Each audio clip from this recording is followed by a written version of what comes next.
Hello दोस्तों, मैं हूं शकील अहमद और आप सुन रहे हैं मेरे YouTube चैनल पर गुमनाम किस्से।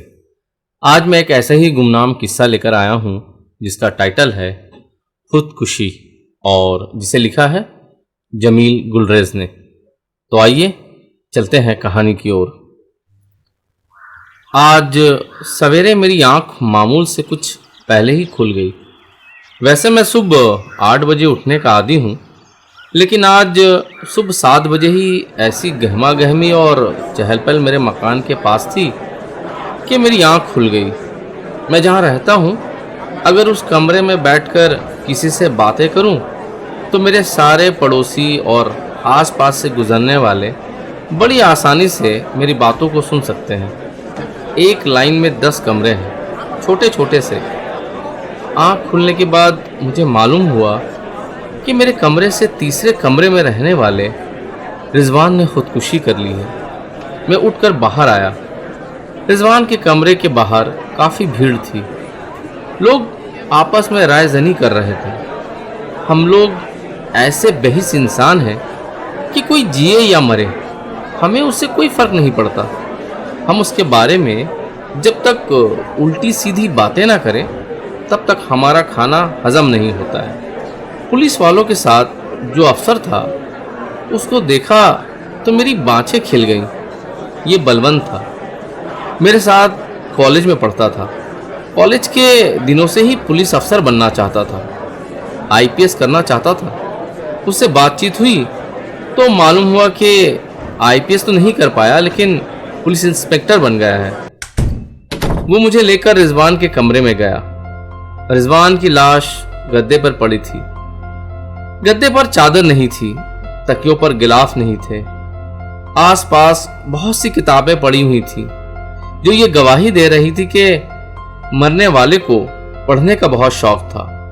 बलवंत ने मुझे कागज दिए और मुझसे कहा, ये तकिए के नीचे से मिले हैं। सारे कागज उर्दू में हैं और तुम तो जानते हो मुझे उर्दू नहीं आती, तो तुम ही पढ़कर सुना दो ना। मैंने पहला कागज खोला। उस पर लिखा था, मैं अपने मुकम्मल होश और हवास में अपनी जान लेने की कोशिश कर रहा हूँ। अपनी कुछ ज़ाती परेशानियों के बिना पर अपनी ज़िंदगी का खात्मा कर रहा हूँ। इसके लिए कोई और जिम्मेदार नहीं है। रिजवान अली बेग। उसके बाद दूसरा कागज़ खोला तो ये ख़त था। किसी असगर हुसैन रिजवी के नाम लिखा था। असगर, तुम तो बहुत अच्छी तरह से जानते हो मेरी ज़िंदगी महरूमियों का एक लंबा सिलसिला रही है। जब मैं 8 साल का था तभी अब्बा हमें छोड़कर इतनी दूर चले गए जहाँ से कोई वापस नहीं आता है। बेचारी अम्मी मेहनत करके हम लोगों को पालती रहीं, पढ़ाती रहीं, लिखाती रहीं। दिन भर नौकरी करती, तरह तरह की जतन करती, रात घर लौटती, हमारे लिए खाना बनाती, फिर लुकमों में मोहब्बत भरकर खिलाती, हमारे साथ हंसती, मजाक करती और फिर हम उनकी आगोश में आराम से सो जाते।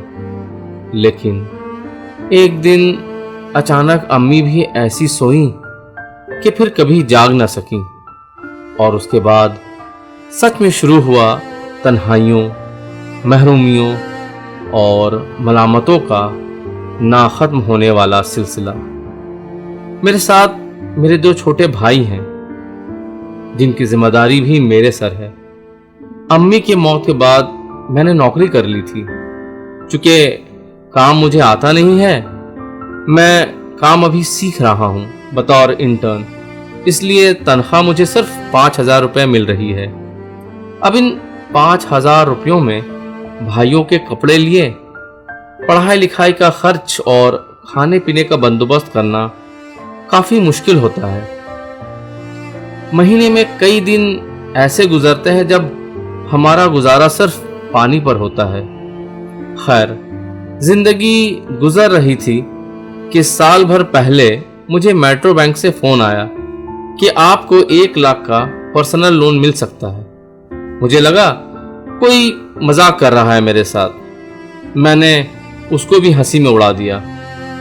लेकिन जब वो फोन हफ्ते में 2 बार 2 महीने तक आता रहा तो मैंने तंग आकर अपना पता बैंक को दे दिया।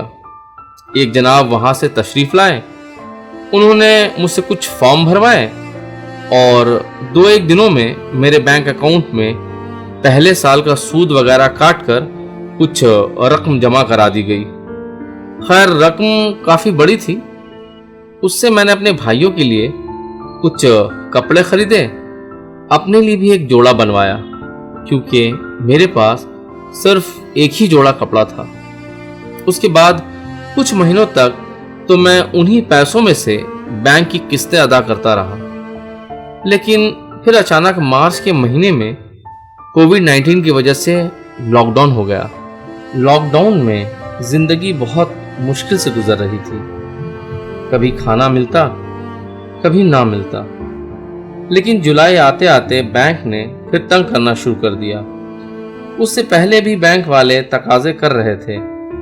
बैंक के गुंडे कभी मेरे घर पर, कभी दफ्तर में आते रहे, गाली गलौज करते रहे, हाथापाई करने की कोशिश करते रहे।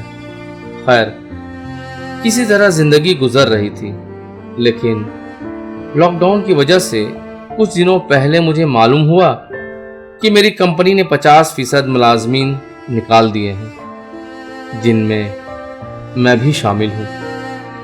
अब मेरी समझ में नहीं आ रहा है कि बैंक का लोन कैसे वापस करूंगा, भाइयों का पेट कैसे भरूंगा, उनकी तालीम और तरबियत जारी कैसे रखूंगा। इसलिए आज मैंने फैसला किया है कि मैं अपनी जान ले लूंगा। इस तरह एक पेट तो कम होगा। अपने दोनों भाइयों को मैं अल्लाह और अपने वजीर आजम के सहारे छोड़े जा रहा हूँ। मैं जानता हूँ हमारे अजीम मुल्क के प्रधानमंत्री एक अजीम इंसान हैं। वो जरूर मेरे दोनों भाइयों की जान बचा लेंगे। तुम्हारा रिजवान।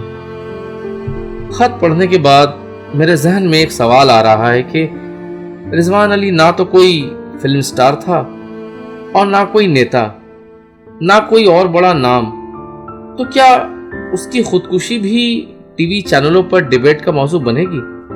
उसके भाइयों की हिफाजत हमारे प्रधानमंत्री कर लेंगे? उसके बाद मेरे ऊपर मायूसी और उदासी का ऐसा दौरा पड़ा कि मुझे लगा जैसे मैं तन्हा खड़ा हूं और खुला में घूर रहा हूं इस सवाल के जवाब के लिए। तो दोस्तों, ये थी एक छोटी सी कहानी। उम्मीद करता हूं ये कहानी आपको पसंद आई होगी। अगर आपको ये कहानी पसंद आई है तो मेरे चैनल को लाइक करें, सब्सक्राइब करें, कमेंट करें, शेयर करें। और हाँ दोस्तों, कहानी सुनने के लिए बहुत बहुत शुक्रिया।